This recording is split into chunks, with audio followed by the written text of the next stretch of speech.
بسم اللہ الرحمن الرحیم۔ السلام علیکم ناظرین، آپ کا میزبان علی حسین سکائی نیوز کے ساتھ ایک بار پھر سے حاضر ہوں۔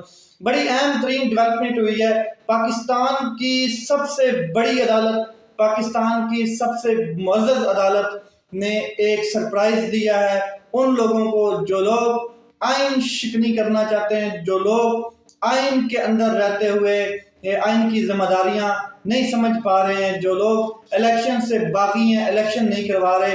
1 مہینے سے زائد ٹائم گزر چکا ہے، پنجاب اسمبلی کو تحلیل ہوئے اور پاکستان کی جو KPK کی اسمبلی ہے اس کو تحلیل ہوئے، مگر آئینی طریقے سے دونوں اسمبلیز ڈیزالو ہوئی ہیں اور آئینی جو بحران پیدا کیا گیا ہے وہ گورنر اور الیکشن کمیشن کی جانب سے کہ ابھی تک دونوں میں سے کسی نے تاریخ نہیں دی کہ الیکشن ہونا کب ہے، کیونکہ آئین جو کہتا ہے وہ یہ کہتا ہے کہ جیسے ہی سمری بھیجی جائے گورنر کے پاس، اگر وہ سائن کرتا ہے یا نہیں کرتا ہے 48 گھنٹے کے اندر کیا کہتے ہیں اسمبلی ڈیزالو ہو جاتی ہے۔ اس دن سے لے کے اگلے 90 دن کے اندر اندر یہ جو اسمبلی ہے اس کے اندر الیکشن ہو جانا چاہیے، ہر صورت میں ہونا چاہیے۔ کوئی ایکسٹرا چیز نہیں لکھی گئی ہے کہ اس وجہ سے روکا جا سکتا ہے یا کوئی وجوہات دی گئی ہوں کہ ملک میں کوئی بہت بڑا کیا کہتے ہیں فلڈ آیا پڑا ہے یا مطلب اس طرح کی کوئی چیز آئی پڑی ہے تو الیکشن جو جنرل الیکشن ہے وہ رک سکتا ہے، کسی حالت میں نہیں رک سکتا ہے۔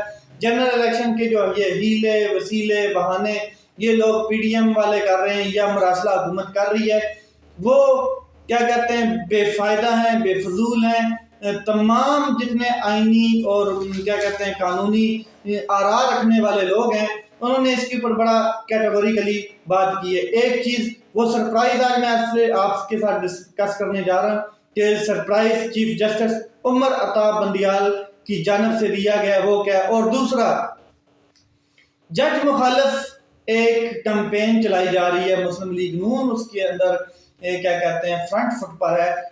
مسلم لیگ پیپل پارٹی جو ہے وہ نہیں ہے بلکہ مسلم لیگ نون ہے۔ باقی بھی جو ان کی اتحادی پارٹیز ہیں گائے بگائے وہ ہلکی ہلکی شوشے چھوڑتے رہتے ہیں، لیکن پچھلے چند دنوں سے مسلم لیگ نون نے فرنٹ فٹ پر آ کے کیا کہتے ہیں چیف جسٹس جو معزز عدلیہ ہے یا supreme court, high court, Lahore high court جو بھی ہیں ان کے خلاف ایک خاص قسم کی کمپین بنائی ہوئی ہے، اپنا ایک نیریٹو کریٹ کر رہے ہیں تاکہ ایک تو الیکشن میں انہیں کامیابی ہو، دوسرا عدلیہ کے جو ججز ہیں ان کو پریشرائز کیا جا رہا ہے، کبھی ان کی آڈیوز کے نکالی جا رہی ہیں، کبھی ان کے کیا کہتے ہیں خلاف بیان بازی کی جا رہی ہے، کبھی ٹویٹ کیے جا رہے ہیں۔ وہ میں آپ کو بتاتا ہوں کہ مریم صاحبہ نے کہا ہے کہ ایماندار ججز جو ہیں ان کی ہمیں ضرورت ہے۔ کیا یہ جو ہمارے عدالتوں میں ججز بیٹھے ہیں یہ آپ کو ایماندار نہیں لگتے؟ یا جب آپ کے مطابقت کا فیصلہ ہو، جب آپ کی ضرورت کے مطابق اچھا فیصلہ آ جائے، حالانکہ آئین اور قانون کے مطابق کوئی بھی جج اپنی ذمہ داری دیتا ہے، منصف بنایا گیا ہے اس کو، تو وہ آئین اور قانون کے مطابق فیصلہ کرتا ہے، تو وہ آپ کی مطلب کہ ضرورت کے مطابق ٹھیک ہے تو وہ جج ایماندار ہے، ادروائز آپ اس کو اس کیٹیگری میں نہیں لانا چاہتے۔ یا یہ جو آپ کی سٹیٹمنٹ ہے یہ کیا شو کرا رہی ہے کہ ایماندار ججز کی پاکستان کو ضرورت ہے، عمرانیات یا عمرانی دار جو جج ہیں ان کی ہمیں ضرورت نہیں ہے۔ یہ ان کے بیان تھے۔ کیا مطلب آپ کا کہنے کا مقصد یہ تھا کہ تمام ججز جو ہیں وہ PTI کے حساب میں کام کر رہے ہیں، عمران خان صاحب کے حساب میں کام کر رہے ہیں، پاکستان کے حساب میں کام نہیں کر رہے ہیں؟ یہ ایک خاص قسم کی مہم چلائی گئی ہے ججز کے خلاف۔ اس کے علاوہ طلال چودھری صاحب دیکھ لیں، میاں جاوید لطیف صاحب دیکھ لیں، یہ تمام میڈیا کے اوپر آ کے ججز کے خلاف، اور رانا ثناء اللہ صاحب نے تو ٹویٹ میں ایک جج کا نام بھی لے لیا ہے۔ تو یہ خاص قسم کی، خاص کر کے جو جج ہیں جسٹس مظاہر علی نقوی، ان کے اگینسٹ زیادہ تر یہ مہم چلائی جا رہی ہے، حالانکہ ایسی کوئی بات نہیں ہے۔ ہماری ججز، ہمارے تمام عدلیہ کا نظام بڑا فیئر ہے، آزادانہ کام کر رہا ہے اور آئین اور قانون کے مطابق وہ اپنی ذمہ داریاں پاکستانی قوم اور پاکستانی ریاست کے لیے ادا کر رہا ہے۔ مگر یہ لوگ جو کیا کہتے ہیں اپنے مفاد کے لیے، مفاد پرست لوگ ہیں، اپنے مفاد کے لیے کسی کو بھی بھیڑ چڑھا دیتے ہیں تو ان کو ان چیزوں سے کوئی نہیں فرق پڑتا ہے. جلسوں جلوسوں کے اندر کیا کہتے ہیں ججز کا اور عدلیہ کا مذاق اڑایا جا رہا ہے. حالانکہ اس کے اوپر عدلیہ ریئیکٹ کر سکتی ہے، ان کے اوپر دفعات لگ سکتی ہیں، ان کے اوپر توہین عدالتیں لگ سکتی ہیں، مگر عدلیہ جو ہے وہ صحیح ڈائریکشن میں کام کر رہی ہے اور کیا کہتے ہیں اپنی صبر اور تحمل کے ساتھ کام کر رہی ہے، جو اس ٹائم پاکستان میں سیاسی اور آئینی بحران چل رہا ہے. ایک چیز دوسرا، میں نے 3-4 ویلوگ پیچھے ایک میں نے بات کی تھی کہ عدلیہ جو ہے وہ اپنی صحیح ڈائریکشن میں فیصلے کر رہی ہے، صحیح عدالتی فیصلے کر رہی ہے، آئین اور قانون کے مطابق کر رہی ہے. لیکن یہ بات مسلم لیگ نون کو ہضم نہیں ہو رہی، کیونکہ مسلم لیگ نون جو ہے وہ یہ چاہتی ہے کہ کسی طریقے سے بھی ہم الیکشن میں نہ جائیں، ہمیں ایک پہلے بیانیہ بنانا ہے، ہمیں ایک پہلے کمپین کرنی ہے، ہمیں لیول پلینگ فیلڈ چاہیے، تب ہم الیکشن میں جائیں گے. یہ مسلم لیگ نون جو ہے اپنے مفاد کے لیے یہ سوچے بیٹھی ہے. مگر عدالتیں جو ہیں انہوں نے آئین اور قانون کے مطابق کام کرنا ہے اور وہ کرتی رہیں گی، اور آج تک عدالتوں نے جو بھی کام کیے ہیں آئین اور قانون کے مطابق ہی کیے ہیں.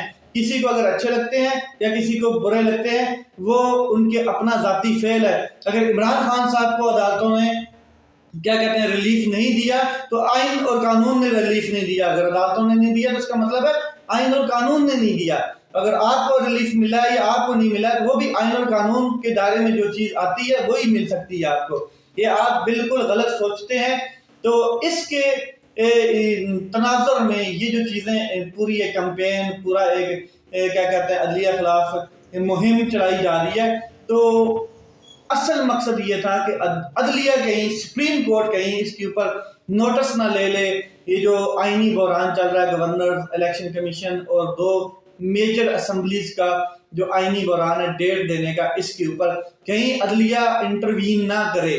تو عدلیہ نے کل جناب جو کیا کہتے ہیں رجسٹرار کی نوٹس کے اوپر انہوں نے از خود نوٹس لیا ہے، 100 موٹو ایکشن لیا ہے. چیف جسٹس عمر عطا بندیال صاحب نے اور 9 رکنی لارجر بینچ تشکیل دے دیا ہے. جو لوگ کہتے تھے کہ یہ 3-4 لوگ مل کے ایک بینچ بناتے ہیں اور فیصلے کرتے ہیں، ان کے وہ شک بھی دور کر دیا. عدلیہ نے 9 رکنی لارجر بینچ بنایا ہے جس کے میں جو ججز شامل ہیں وہ میں آپ کو بتا دیتا ہوں کہ کون کون سے ججز شامل ہیں.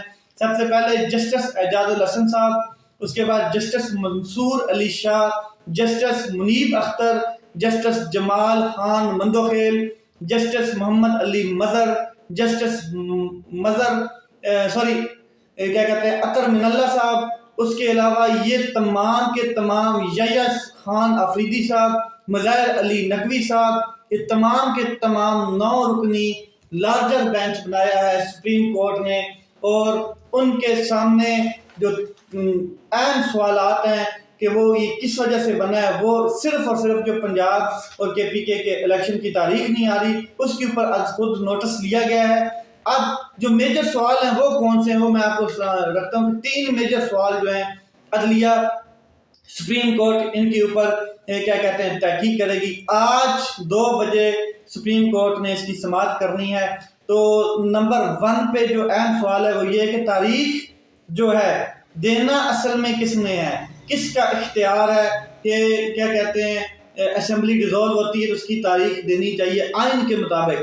کیا گورنر نے دینی ہے، کیا الیکشن کمیشن نے دینی ہے، یا صدر پاکستان نے دینی ہے، یا پھر آئین کسی اور کی طرف ڈائریکشن کرتا ہے. ایک سوال یہ. دوسرا سوال یہ ہے کہ فیڈریشن جو ہے اور صوبوں کی جو آئینی ذمہ داری ہے وہ کیا ہے.